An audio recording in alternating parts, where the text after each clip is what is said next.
In this video lesson, we're now going to look at acceleration quantitatively, or in other words, we're going to use math in order to figure out some information about an object that's in motion. So first, let's look at a graphical approach. The situation is this. A cart starts with an initial velocity of 4 meters per second, and it has a uniform acceleration of 2 meters per second squared for 5 seconds. And we're going to assume that the object starts from the origin. All right, first thing I want to point out is this word uniform. Make sure you understand that uniform means constant. So this object is speeding up with a constant acceleration of 2 meters per second squared. What we're going to do is we're going to go ahead and make the graphs first quantitatively, and then we're going to answer some questions on how we can figure out some information. All right, so what are some things that the problem tells me?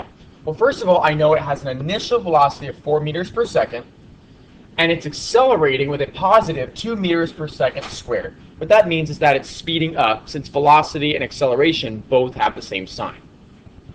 What I'm going to do now is I'm going to go ahead and make the graphs. Now, in this situation, I'm going to actually start backwards, and I'm going to start with the acceleration graph, since I know my acceleration is the 2 meters per second squared. So it tells me for 5 seconds that the object is accelerating with a constant 2 meters per second squared. What that means is that it's going to be a straight horizontal line for 5 seconds at the 2 meters per second squared mark.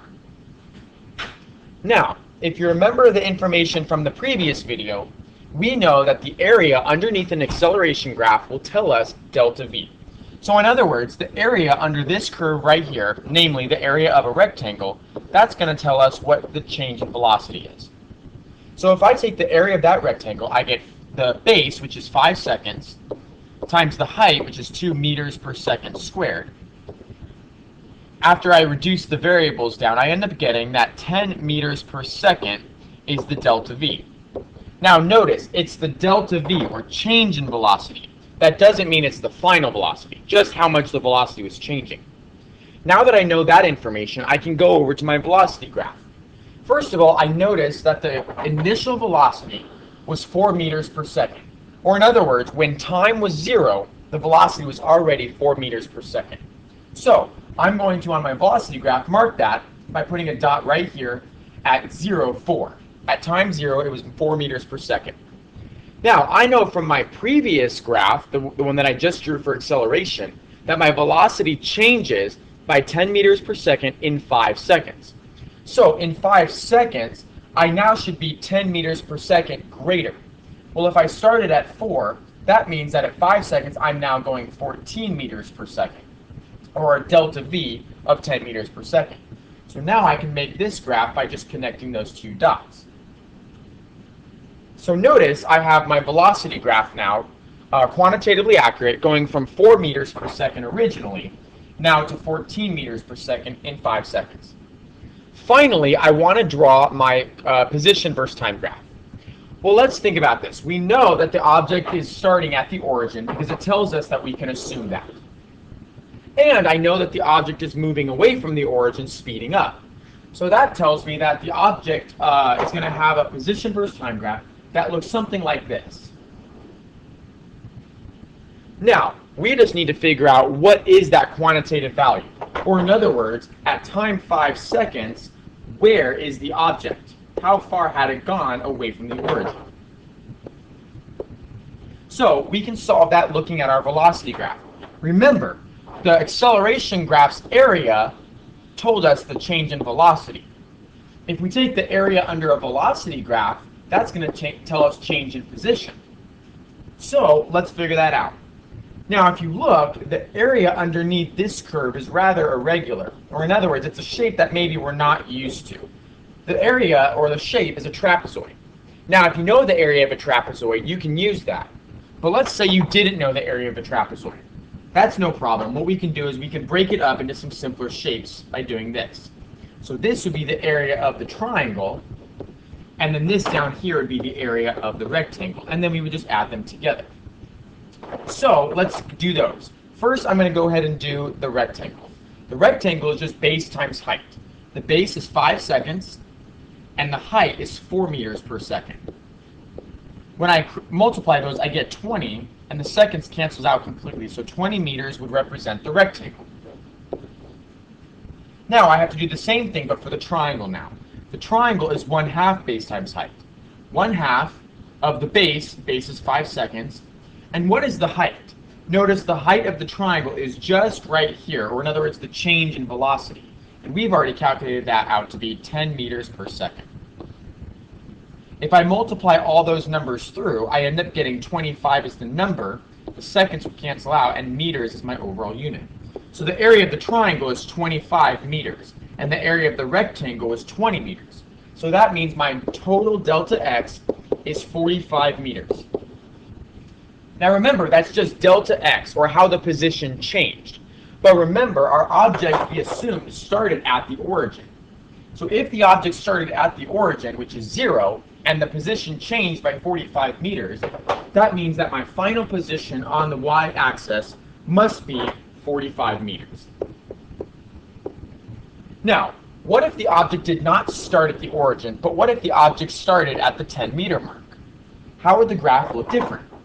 Well, all that means is that our graph would start somewhere up here at 10 meters. Our shape would still be the same, but that just means at 5 seconds now, I wouldn't be at 45 meters, but I would be at 55 meters. Now, that was a graphical approach. What we're now going to go through is we're going to go through kinematic equations. These are equations that accomplish the exact same thing, but they do it in a different way. They do it in equation form. The equations are going to come from the graphs, and we're going to show examples of that. These equations are dealing with motion that has uniform acceleration. So be careful. You have to make sure that you only use these equations which are dealing with constant acceleration. And lucky for us, in Unit 3, everything is in constant acceleration. Now, since these are equations where units are going to be canceling out, make sure that your units are in the proper form. So velocity is going to be in units of meters per second, time will be in seconds, and acceleration will be in meters per second squared. Now, what if you were given a velocity in miles per hour? Does that mean you need to convert your units? Well, maybe, but if your time is in hours and your acceleration is in miles per hour squared, you could leave your units like that, because notice that all the variables would cancel each other out. They're all matching each other. But let's take, for example, your velocity was maybe in meters per second, but your time was in minutes. That you would require some converting. You'd have to convert your minutes into seconds before you could use these equations. Okay, now that we know the general rules, let's look at the first equation. Kinematic equation number 1 is going to deal with a velocity graph. Alright, if you're looking at this velocity graph, you can see that the velocity graph is a line, and that has the general form of y equals mx plus b. Now in physics, we never leave anything in general equations, but we rewrite them to be equations that match physics values. So in this problem right here, what would the y be in? Well, the y-axis is velocity, so my y is going to be v now. Now, m is slope. What does the slope of a velocity versus time graph tell you? If you remember from the last video, the slope of a velocity versus time graph is acceleration. And so my m, or slope, would be a. The x value, or x label, is time. So that would be t. And then finally, plus the y-intercept b. Let's think about it. What does the y-intercept of a velocity versus time graph tell you? Well, what it tells you is when time is 0, it tells you what the initial velocity would be. So my y-intercept would be initial velocity. Now, initial velocity can either be written vi, or you may sometimes see it written as v, what we call v naught, or v sub 0. They're both the same thing. Now, if this is initial velocity, what would this velocity be? And the answer would be v final. So our first kinematic equation is this. V final equals AT plus V initial. This is kinematic equation number 1 out of 3. So let's look at a sample problem. Alright, what I'd like you to do is pause the video and use this first kinematic equation to solve this problem. Okay, go ahead and check your answers with what's on the screen. First thing to notice is I'm using this first kinematic equation right here. The second thing is notice how I've substituted the values in. My final velocity was 23. I was solving for acceleration. My time was 4.5 seconds. And notice my initial velocity was 0. I can assume that because the problem tells me that I'm starting from rest, which means 0 meters per second. Once you isolate acceleration using your algebra skills, you would get the answer as 5.11 meters per second squared. All right, this is kinematic equation number 2. Kinematic equation number 2 comes from a rather complex system of equations problem. So I'm just giving you the equation here.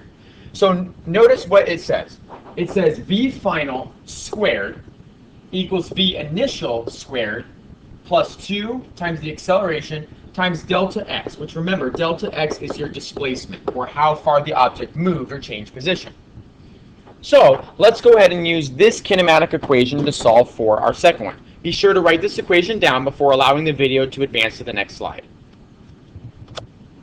Okay. Just like last time, I want you to pause the video and use kinematic equation number 2 to solve this problem. Okay, you'll notice on this screen right now that I don't have the final answer yet. I've just included the work. So notice that kinematic equation number 2 is written right here. Then I substituted the values. My final value, or excuse me, my final velocity is 25 meters per second. Notice it gets squared, is equal to my initial velocity, which is what I'm solving for, squared, plus 2 times the acceleration times the displacement or change in position, which is 45 meters. Now below that, I've got it simplified out. 25 squared becomes 625 equals V initial squared is still what I'm solving for, minus negative 315 is what I get when I multiply these three values together. So now I've got it finally figured out to be 940 equals V initial squared. It's important to note that this is probably one of the most commonly missed steps by students. They get to this point and think 940 is the answer, but you can't forget to square root the answer.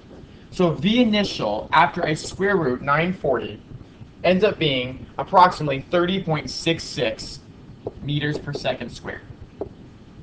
Or excuse me, meters per second.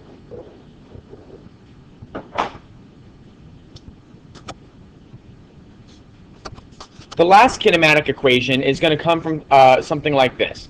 So on the screen, you notice that we have another velocity graph. Notice what we know about it. Well, first of all, we notice that the velocity is a positive slope, meaning my acceleration is positive. It's moving away from the origin because it's drawn in the positive region. But also notice that it does have an initial velocity, which a lot of times that does happen. So the last time we looked at a velocity graph, we wrote an equation that looked like the slope of the line. Now what we're going to do is we're going to look at not the slope, but we're going to look at what would the equation look like if we wanted to take the area underneath this curve. Well, at the beginning of the video, we did something like this. Let's recall what we did. Remember, we broke this shape up into two simpler shapes, a rectangle and a triangle. And what did the area underneath of a velocity graph tell us? The area underneath a velocity graph is telling you the change in position. So we're going to go ahead and write an equation that would be to help us find the change in position for this object. So delta x equals the area of our two shapes. In other words, the area of the rectangle, base times height, plus the area of the triangle, 1/2 base times height. Now, let's plug those values in because we need to make sure that our values are actually physics values and not general values. So delta x would still be delta x equals. What does the base represent in the rectangle? Well, the base is the time. Now, what does the height represent in the rectangle? Notice the height represents whatever the initial velocity was. If the initial velocity was up here, then that would be the height. It's whatever the initial velocity value is. So the area of our rectangle ends up being just the initial velocity, which is the height, times time, which is the base. Okay, notice I rewrote that and flipped it around, but it's still the same thing. Plus, now we have to write the area of the triangle. Well, we have 1/2. What's the base of the triangle? Well, that would be time. And what would be the height? Well, the height would be whatever the final velocity was minus the initial velocity. Or another way of writing that is delta V. Now, we have our kinematic equation written. But the problem is we have it written in such a way where there's not acceleration. There is no A value in this formula. But recall that acceleration is just change in velocity over change in time. What if I rewrote that equation? Notice right here, this is the same exact equation as I had up here, only now instead of solving in terms of A, it's now solving for delta V.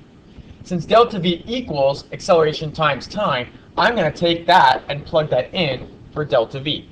So I get a final equation here of delta x equals V initial t plus 1/2. Now notice, it becomes t times acceleration times time, which if we were to simplify that out, time times acceleration times time would end up just being a and then t squared. This is kinematic equation number 3, and it's probably the most important kinematic equation out of all 3. Write this down, then advance to the next screen to see a problem. Alright, here are 2 problems that I would like you to do using kinematic equation number 3. Pause the video, then hit play to reveal the answers.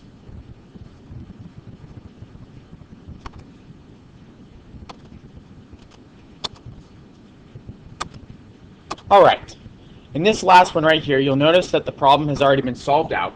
Notice that it has the equation written in both of them, the kinematic equation number 3. Now let's focus on the first one. The first one, the delta x, would be 52 meters. Now notice that the initial velocity is 0 because it started from rest. When the object starts from rest using this equation, you'll notice that this term goes away completely, since anything times 0 must be 0. So that leaves 52 equals 1/2 a 10.5 squared. A big mistake students make is they forget to square the time. Now, using your algebra skills, go ahead and isolate a, and your answer should be approximately 0.943 meters per second squared. In the second problem, notice now that you don't start from initial velocity of 0, but now you start with an initial velocity of 2.5 meters per second. So you'll notice that the equation looks very similar. It's 52 meters equals, but now we have to plug in the v initial t term. We have to plug in 2.5 as the initial velocity, times the time of 10.5 seconds, plus 1/2, a is what we're solving for, and 10.5 again, but squared. Make sure you do your algebra manipulation correctly on this one, and if you do, your answer should be 0.467 meters per second squared. So, in summary, these are the 3 equations that we went over. Notice that you'll use the first one, which is kinematic equation number 3. They're a little bit out of order, but it's going to be okay. You'll use the first one if you are given position and time. For the second one, you'll use that one if you're just given time. And the third one you'll use if you're just given position. This concludes the video on kinematic equations.